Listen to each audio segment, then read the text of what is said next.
हुक्मी निजासात क्या होती हैं और उनसे पाकीज़गी व तहारत का क्या तरीक़ा है। इससे पहले भी हमने पढ़ा है हुक्मी निजासात। हुक्मी निजासात से मुराद वो नापाकियाँ हैं जो किसी पाक जगह को लग जाएं तो वो जगह नापाक हो जाती है। तो ज़रूरी होता है कि उस जगह को धोएं और उस नापाकी से उसे पाक साफ़ कर दें। नापाकी से नापाकी की नौइयत और उस जगह के एतबार से मुख्तलिफ होती है, अलग अलग होती है। ठीक है, तो जब नापाकी ज़मीन पे पड़ी हो तो पहले उसका आयन ज़ाइल किया जाए, यानी जो भी चीज़ है पहले उसको ख़त्म करना चाहिए। उस पर पानी का एक ढोल बहा दो।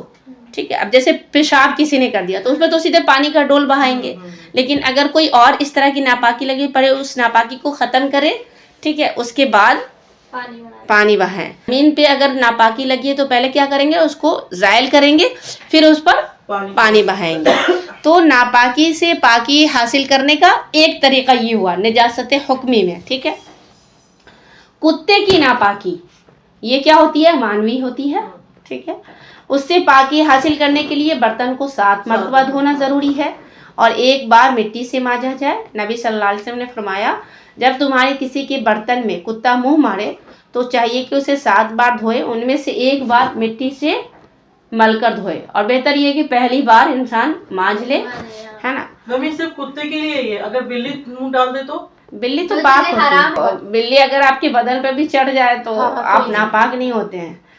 अगर ये कोई ये कहते कुत्ते ने बर्तन में वो लगा दिया, कोई वो बर्तन ही हटा देते हैं। नहीं, बिल्ली से नहीं, अब खंगाल लेगा। कुत्ते की बात कर रही हूँ। नहीं, कुत्ते पे भी वो है ना। अब आज के वक्त में लोगों के पास बहुत ऑप्शन है तो लोग हटा देते हैं, दे देते हैं।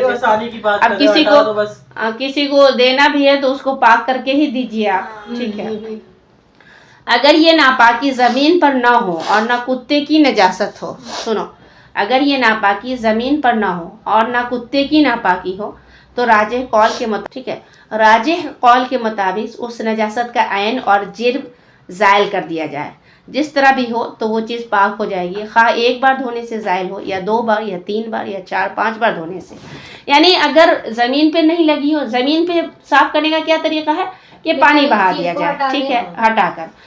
और कुत्ते का है कि 7 बार धोया जाए। लेकिन किसी और जगह पे लगी हो, जैसे कपड़े पे लग गई तो पूरा कपड़ा धुलना नहीं है या पानी बहाना नहीं है, उसमें सिर्फ उस चीज को क्या करे आप ज़ाइल कर दे। अब चाहे वो जितनी बार में भी साफ होता हो। ठीक है, और ये हमने पढ़ लिया जैसे हैद का खून है तो लोग क्या समझते हैं कि पूरा कपड़ा नापाक हो गया।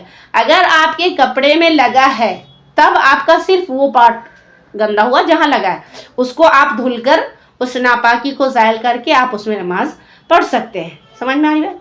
लेकिन अगर वो नापाकी छोटे बच्चे के पेशाब का हो, जिसने अभी खाना शुरू नहीं किया बच्चे ने, तो उस पर पानी छिड़क देना काफ़ी होता है।